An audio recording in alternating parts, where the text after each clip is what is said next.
think he certainly gave value for money if you were there. It's only a fiver to go in, for goodness sake. If you are thinking about going next weekend, we have an amazing act. But let me bring you the continuing part of the interview with Neil Sexton. This is Joe McElderry, I should say, recorded live last weekend at Secret Sundays. You came out on your website, I think, didn't you, about a year ago? No, somebody hacked this. Oh, right, yeah, okay. But yeah, you know, I did release a statement on my website. Yeah. Was that something that, I presume you were you sort of forced into that? So had you wanted to come out publicly like that? No, to be honest, I don't think I was forced. Because when I was hacked, when the Twitter got hacked, it actually helped us, because I was like, okay, I'm actually not that bothered that that's happened anymore, and it kind of, you know, it actually opened it kind of broke the ice, I suppose, for me to talk about it. If anything, so it was more helpful than a hindrance. When did you actually come out to yourself?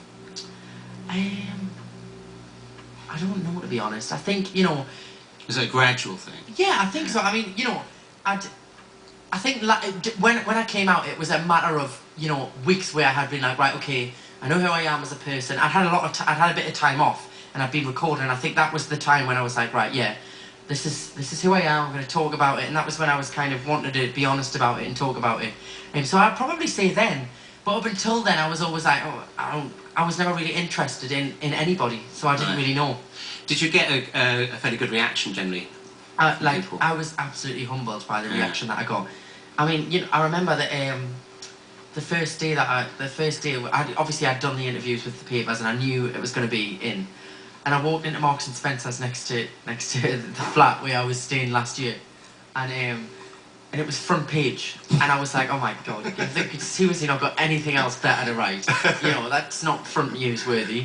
And everybody in the shop was like shouting, "We love you, Joe, well done," and it was just really nice. And even now, you know, people are so lovely, like, you know, and the fans were absolutely amazing. They were just so supportive.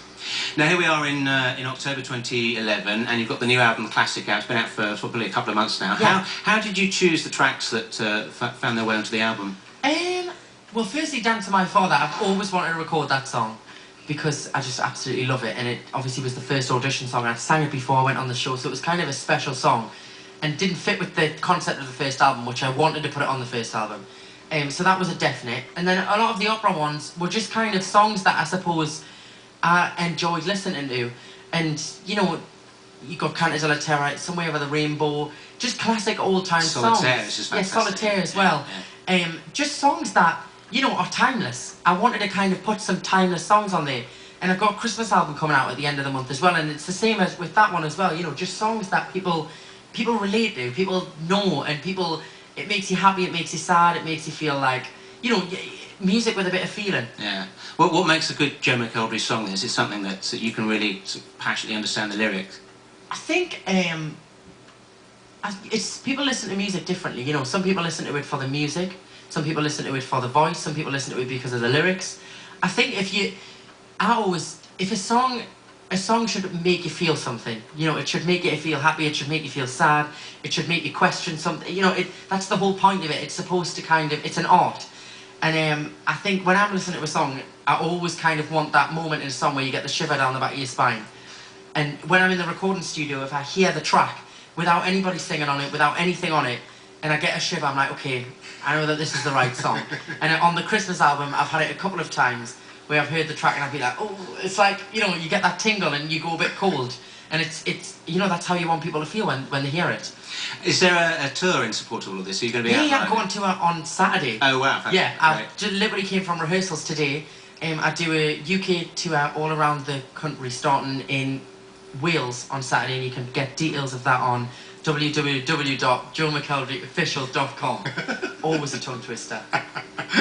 And what's next for you? You're obviously going to be doing the tour. Have you got any? Where would you like to see yourself in the next sort of couple of years as you go? Well, we've got the Christmas album out on the 29th of November, and then that'll take us right up until Christmas. I'd like to do a bit of songwriting, to be honest. So, you know, maybe take a bit of time to record the next album starting in January, and do a bit of songwriting, I think, and include some original material on it, and just, you know, I just enjoy performing, and that's where I like to be. Do you find that the pop star to rock star has possibly introduced you to a different audience from the X Factor? Totally. Yeah. Totally different. You know, as well as kind of taking the original audience that were there from the start, along with us and introducing them to that music, it's opened the door to a whole new audience as well. And to be in a show, to have a show where you've got two different audiences, it makes it really exciting and really special. And for me, I love nothing more than being able to go from a big dance number to a classical song. It's just, I couldn't ask for something better. It just keeps it so fresh.